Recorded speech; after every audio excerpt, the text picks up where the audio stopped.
Not so long ago, I talked about Chisco, not knowing that very soon I will have to clean my head, shave it flat, to a point of coming up with Chisco, as we call it in the township. And Chisco has been a label of the bandits. The 26th and the 28th are more than, especially in the old Transvaal, where I grew up. It was called, you know, thing, the shave, the shaving that was done by timers. And even the word timer that comes from timer, those who have done time in jail. And they were called timers, who have been longish in their sentences are timers.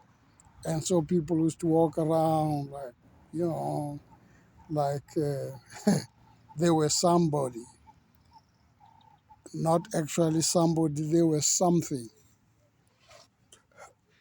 You'll forgive me if words escape me, proper words escape me. I'm not sure why.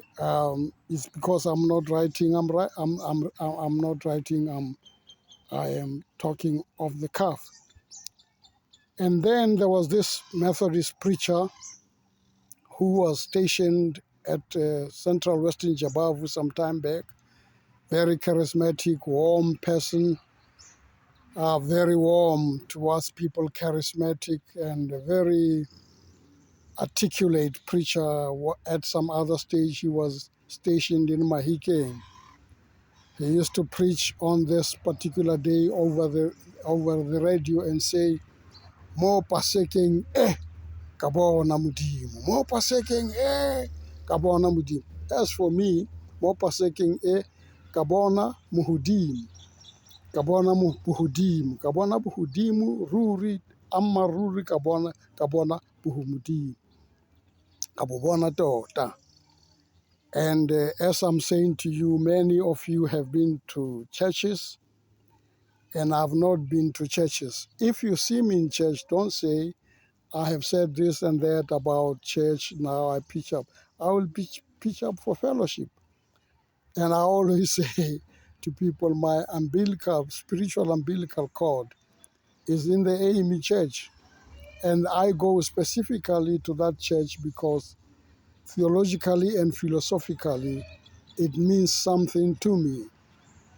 That is why the foremost leader in black theology, James H. Cone, came out of the African Methodist Episcopal Church.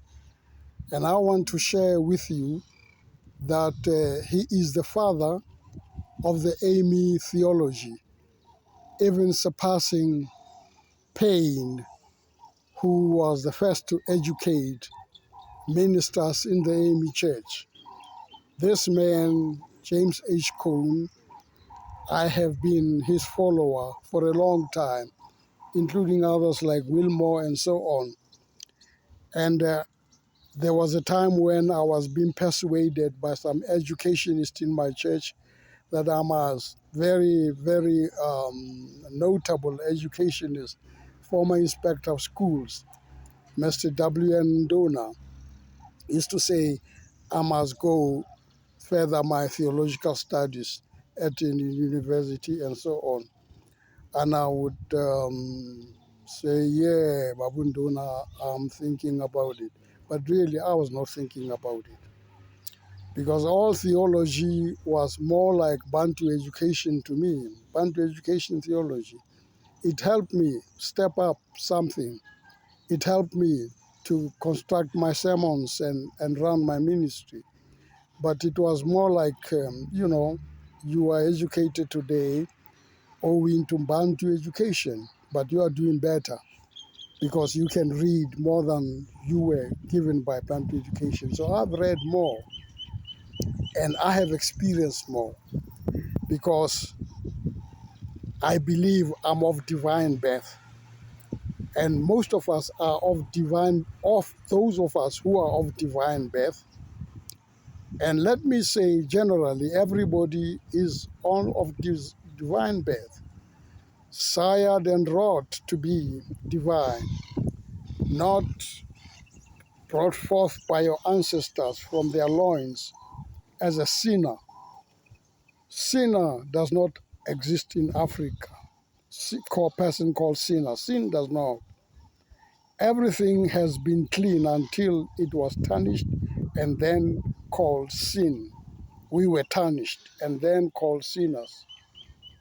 For instance, I will tell you right now that those people who came to call us sinners, in Lesotho they were called Mahowa.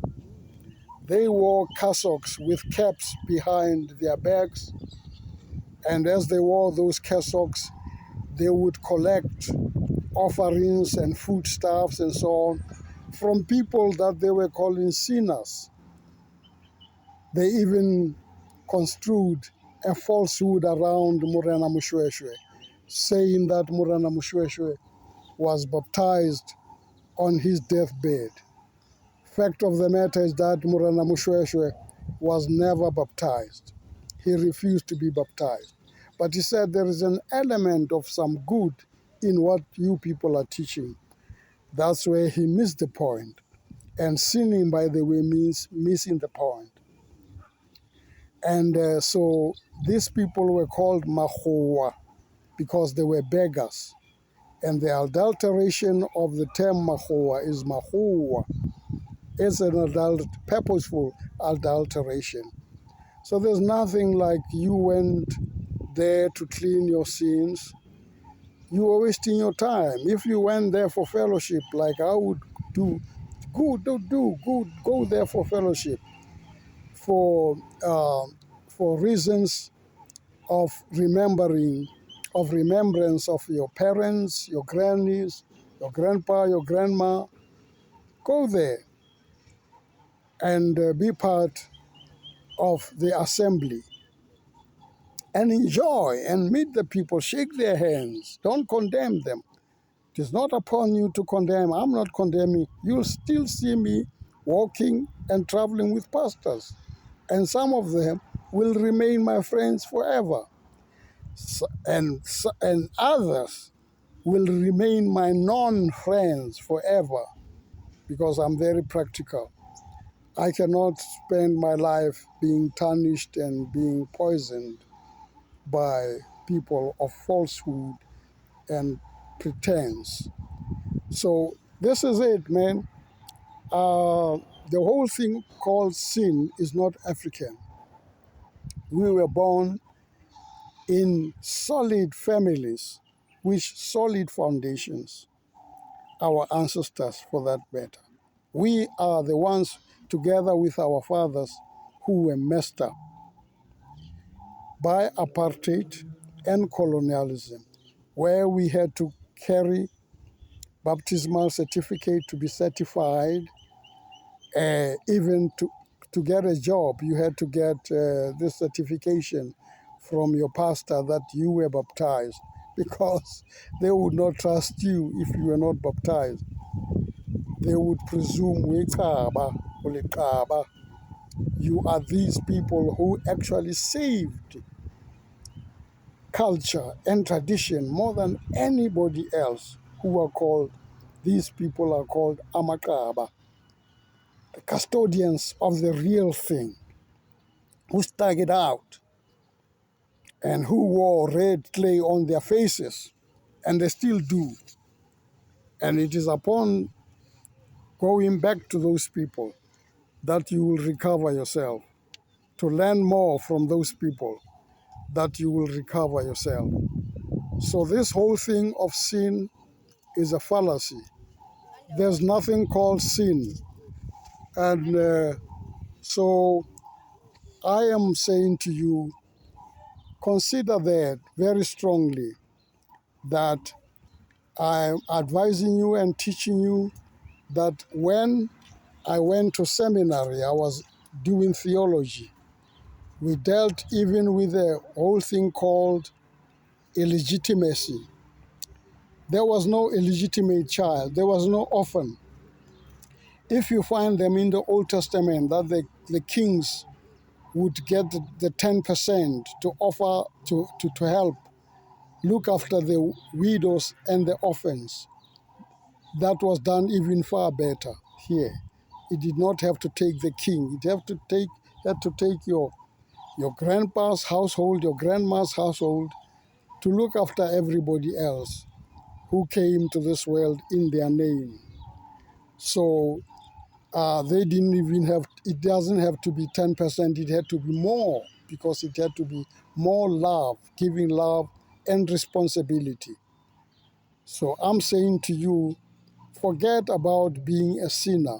Forget about being born a sinner. Forget about baptism. Rather have what they colloquially call baptism of fire. Fire on their head, flame on your head, like you are somebody, so that you can overcome colonialism and all the treachery of those who came to overpower us. I'm happy that I'm free from all that. On this Easter, I declare I'm free from all that. Not that I have been given a rope to pull me out of the depths of a dirty river, not because there has been a rescue mission and some impossible mission impossible. No, all that has been there has been mission possible.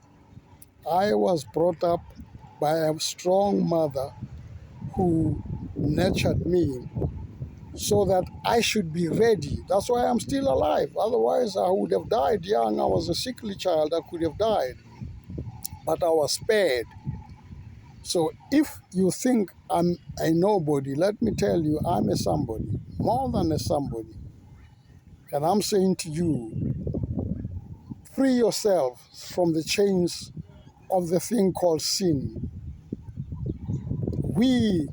Our marriages were under the constitution of parenthood and grandparenthood and malumehood and tatemoholo and rangwanihood, babumncanihood and babumkhuluhood and umalume and abomalume, abobabumkhulu, all those people, the elders of your family, they ran your life even when you were married, because you used their own cattle to get married. That is why in the Amazulu tradition, they say, where the nation has paid the lobola, the one who will be born out of that, when the nation has a hand in it, will become king. And I'm not getting into those politics. And I'm happy I moved on to the word politics immediately. Today, you're still being told, go to church, go to a political party. It is a political party, a new political party that will save this country. It is a new thought that will save this country. A refreshed and refurbished thought that will save this country, not a new political party. Politicians and political parties are all deep in the swamps, deep in the dirty waters, and you could safely call them sewer rats. How can you clean up the institution that has so damaged society just because it came from the so-called Westminster system and Westminsterhood? Westminsterhood is the same thing as apartheid and Bantu education. There's no difference, man. Get out of those things. Begin to look for your constituencies where they belong. In most cases, it is where you originate from. And where you originate from does not have to be a rural area. It can even be an urban situation. Go and find yourself together with your kin strewn all over. So some of your kin are not necessarily your blood kin. but they are your kin in the spirit and in the philosophy in which you were brought up together in a setup that was called location. I am here staying at a place that I am told top location that preceded Sharpeville was. And I feel grounded. I feel I'm in my roots. And all the spirits have surrounded me. Not only me, those who are receptive as well. And if you're only when you're receptive will you know it. So I'm not the only one who's receptive. Others will be blessed enough to be receptive. Wait a minute now. I wanted to talk about illegitimacy. There is no illegitimate child. I discovered when I was doing theology from 1974 to 1976, and I was at the seminary, that the whole concept of illegitimacy is not an African concept. There's nobody who's illegitimate. You are born, even if no lobola has been paid for your mother, already your grandmother and them have been paid for, blessed by lobola. So you are part of that. You cannot divorce yourself from that. You flow from there. You come from those roots. In there you were wrought, where you were, and you are still part of where you were sired. You can claim it anytime. Even legally these days, you can claim it. Human rights will only be human rights if you can claim your paternal rights. Not that they will cover every expenses that they brought you up. But you can say, here I am, and I am here. I am not illegitimate. I am yours. So this whole thing was killed by the churches. You had to get a testimonial to get a job. So you had no option. You could not be a Muslim because the Islam religion was kept with the people of the Indian origin, and they were divided from you. There was no way you can learn anything.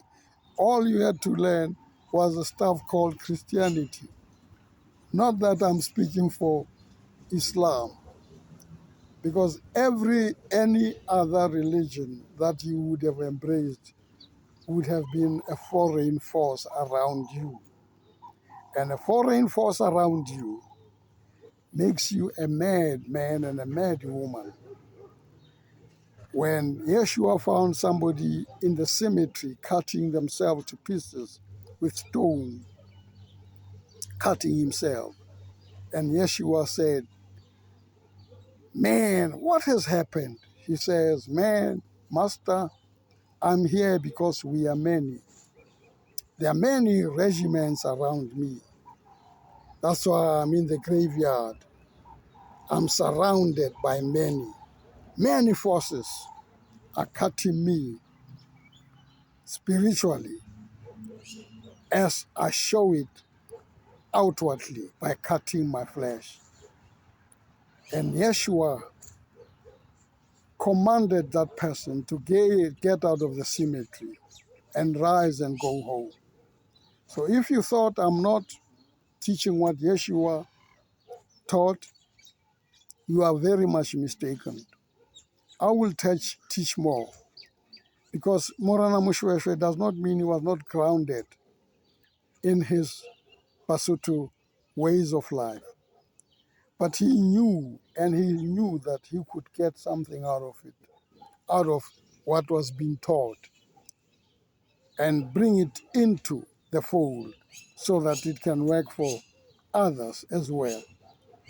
So being a Musutu does not mean there's something wrong with you. For instance, when people say to me, Are you still a Christian? I say, no. They say, oh, so which means you are lying to us. I say, no. You go and ask my congregants where I pastored. My hermeneutics, I worked hard on my sermons. I was not a lazy preacher. That's why I never allowed people to use my pulpit but myself. And people never accused me, besides a few renegades that people frowned upon, because I was teaching. I was not playing games there in those pulpits. I taught the truth, and I knew how to construe a sermon so that it can make sense out of what has been distortions before. My sermon on a Easter Sunday like this would be to say to people, have your own resurrection.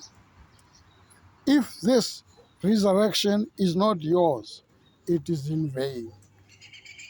If you cannot rise out of your problems that we can call in multifolds languages, economics, this and that, sicknesses, all that, bad-heartedness, evil-heartedness, if you cannot get out of that, then this resurrection is in vain. Don't go to be like a preacher. I visited a church, and unfortunately he was in the pulpit when I parked my car outside. And when I was just about to move into the chapel, he was preaching. I could hear him through the window saying, ours is risen. Ours is not Muhammad. Ours is not Buddha, who did not rise. Ours is risen. I said to myself, this nigger, because he was a nigger, is preaching comparative religious nonsense, comparative religious nonsense. He must leave those people to be who they are. And you guess what? I'm so principled, I could not go and sit next to that person, because in that church I was going to be allotted a seat next to him. I was not going to be put in the pew. I knew. I said, I'm not going, because after this sermon, if we are served lunch together and we go, I was going to crush him to pieces. So I saved him by going back to my car, and that is when I was in Pretoria. Went back to my house and had breezes from the trees of Pretoria East blowing around me, and refreshed, like I am refreshed one more time. Find your niche in what we are saying, renewal. The people of the Renaissance of humanity, Ubuntu Renaissance, and in many ways, a renaissance of the mind. Find yourself somewhere where you can fit in. Ask questions from profound theologians. In the first place, we did not even need theology, because theology is always about blessing religious concepts. I will just allude to the fact that I was trained theologically, but I would, as from now, cease to call myself a theologian. When people ask me, what are you? I say, I'm a Musutu. I'm now a Musutu. Oh, Usole, Saba prophet. Wait a minute, man. I'm not in any other church. I am just a plain Musutu. It is not a sin to be Musutu. A wife of my friend, when I left the AME church, and I left, and when I left really, and I left for real, she said to me, Paul, what will you be now? A Presbyterian or something? I said, ma'am, my dearest friend and sister, forget about me being anything else. I am profoundly born, raised in the AME Church. Theology has shaped me from the bowels of the AME Church, and I will always bow to it without owing it anything. I don't owe them anything. They don't owe me nothing. They don't even owe me a visit. Oh, no, they must not feel guilty. They don't owe me a visit. But they will see me stepping on their doorstep one day, some of them. I will go to church when need be, when there's good reason for me to go there. And I will say, I was glad. I was glad when they said unto me, let us go into this house. I will not call it the house of the Lord, because Yeshua never built structures of robbery, structures of self-aggrandizement, structures of enhancing. That is why James H. Cone ultimately left the AME Church also. And I know he didn't go to any other church. It's like trying to get, you succeed to get a Catholic out of the Catholic Church. You will never find him in some charismatic church. He ain't belonging there. I ain't belonging nowhere insofar as religion and church and church and church. I'm rather back in the catacombs where the Essenes from which Joseph and the father of John the Baptist reared their sons, Yeshua and John. I have found the person that you call Jesus. I found his name. His real Hebrew name is Yeshua, which is the same as Joshua. And I'm Joshua, named for my grandfather also. I'll come back to you and say, the one who was called John and John the Baptist, before that name was adulterated, what was it? And I'm frank, I never gone to my notes to search that. That's why I'm telling you that I do things from study, from learning, but most of my foundations came from talking with old people, very sound people. Even those, one of my lecturers used to say, when he referred to the days when he was sowing wild oats, as Dr. Agri Cluster used to call those days, and he was drinking heavily. He says, Paul, when I was in Egypt.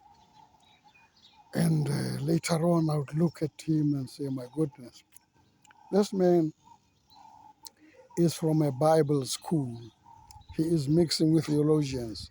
And he's a very clever person, very, very wise. But he's missing the point. Egypt shaped civilization. Shaped civilization. Gave people trade. Gave people mathematics before there were no AI. Gave people hieroglyphics to write and so on. And help people to write their own story. Even the story called the Old Testament, because they were trained there. Because Moshe, whether you call him Moses, he was Moshe, was trained there in the house royal. That is why he could come together with others. The books called the Pentateuch was written by a group of people. If we call them the books of Moses, it's just to bless that name. But Moshe wrote with a lot of others who were taught and groomed in Egypt, in Kemet. It just kept my mind to say Kemet because the original name of that place is Kemet. Just like when we were young, you would find a novel called James Hadley Chase, those who used to read. Those novels were written by a group of people. James Hadley Chase was not a very highly prolific person who produced a lot of novels. No, it was a trade name. So Moses is the trade name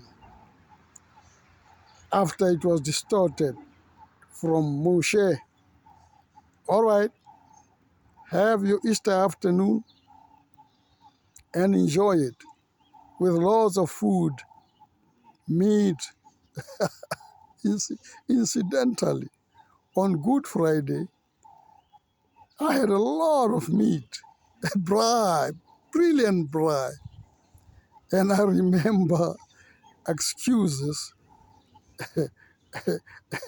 in one of the families that I had, because I had been part of a few families. One of the families I had, there was an excuse to eat fish, curried fish, made especially because folk then, who were part of my life, had come out of the Catholic tradition.